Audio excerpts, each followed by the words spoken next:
Belgrade, 1999, 11-year-old Novak Djokovic, approaching his 12th birthday, lay flat on his face in the pitch-black streets of Belgrade, completely alone. The sound of NATO bombs echoed through the Serbian capital as air raid sirens wailed. His family had scattered in panic, running toward the nearest shelter. At that moment, most children would have abandoned their dreams. Novak did the opposite. During the 78-day bombing campaign, while other kids hid in fear, Djokovic trained up to 5 hours a day. His coach, Jelena Genchik, chose practice sites based on where bombs had recently fallen, betting NATO wouldn't strike the same location twice. This wasn't just tennis training. This was the forging of an iron will that would later conquer the tennis world. At 11, I was the big brother, Djokovic would later write. The war could have destroyed his career. Instead, it created the most mentally resilient champion tennis has ever seen. The road to greatness. Born on May 22, 1987, in what was then Yugoslavia, Djokovic received his first tennis racket at age 4. At 6, legendary coach Jelena Genchik, who had previously coached Monica Seles, spotted him at Mount Kopaonik and declared, "This is the greatest talent I have seen since Monica Seles." But talent alone doesn't create champions. Djokovic's family sacrificed everything. His parents took out high-interest loans to fund his tennis development. At times, young Novak lived with his grandfather in Belgrade, while his parents worked 4 hours away at their pizzeria, desperately trying to keep their son's dream alive. At 16, he turned professional. At 18, he cracked the top 100. The tennis world barely noticed. They were too busy watching Roger Federer and Rafael Nadal dominate every tournament. January 2008 changed everything. At the Australian Open, 20-year-old Djokovic defeated Jo-Wilfried Tsonga to win his first Grand Slam, becoming the first Serbian man ever to achieve this feat. Serbia had found its hero. The unstoppable force. What followed was domination on a scale rarely seen in any sport. 2011 marked his breakthrough season, 43 consecutive victories, including 2 matches from the 2010 Davis Cup Finals, 3 Grand Slam titles, and his first ascent to world number 1. He wasn't just winning anymore. He was dismantling the Federer-Nadal dynasty that had ruled tennis for nearly a decade. 2016 brought his crowning achievement, winning the French Open to complete the career Grand Slam. He became only the 8th player in history to hold all 4 major titles, and the first since Rod Laver in 1969 to hold all 4 simultaneously. More remarkably, he was the first to do it on 3 different surfaces, a feat that remains unmatched. The records kept falling. Most weeks at world number 1, 428 weeks, and counting. Most year-end number 1 finishes, 8 times.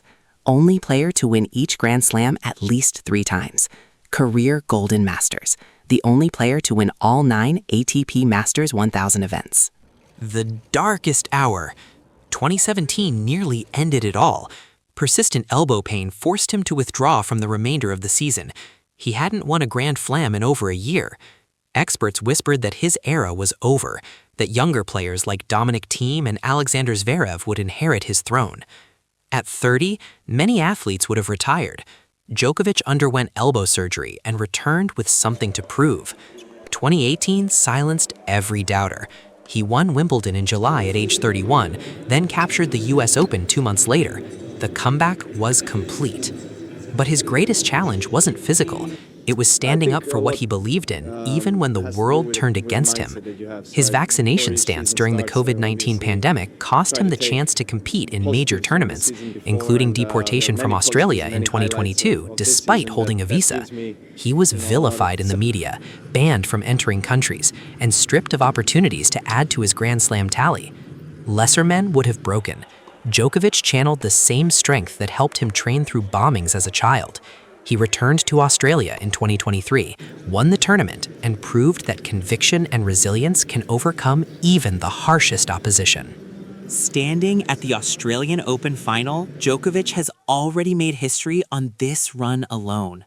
At 38, he became the oldest man in the Open era to reach a Grand Slam final. This is his 11th Melbourne final, a men's record. His 38th Grand Slam final appearance is the most in tennis history. He already holds 24 Grand Slam titles, the most in men's tennis history, tied with Margaret Court for the all-time record. Since his last major victory at the 2023 US Open, he's faced heartbreak, losing to Carlos Alcaraz at Wimbledon 2024 in straight sets when the 25th Slam seemed within reach. But this final isn't just about one more trophy. It's about a kid who trained while bombs fell. It's about parents who bet their entire future on their son's dream. It's about a champion who came back from injury, public backlash, and deportation to stand on the biggest stage once more. Whether Djokovic lifts the trophy or not, his legacy is already cemented. He transformed from the third wheel in the Federer-Nadal rivalry into the greatest champion of the Big Three era. He survived wars, injuries, controversies, and the relentless march of time itself. At 38, competing against a 22-year-old prodigy at the absolute peak of his powers, Djokovic has already won. He's shown the world that champions aren't born from privilege, they're forged in adversity. That mental strength trumps physical limitations. That comebacks are always possible. From the bomb shelters of Belgrade to the championship court in Melbourne, Novak Djokovic's journey reminds us that greatness isn't measured just in trophies. It's measured in resilience, sacrifice, and the unbreakable will to keep fighting when everyone says you're finished. Tomorrow's result will add another chapter to his story. But the story itself, that's already immortal.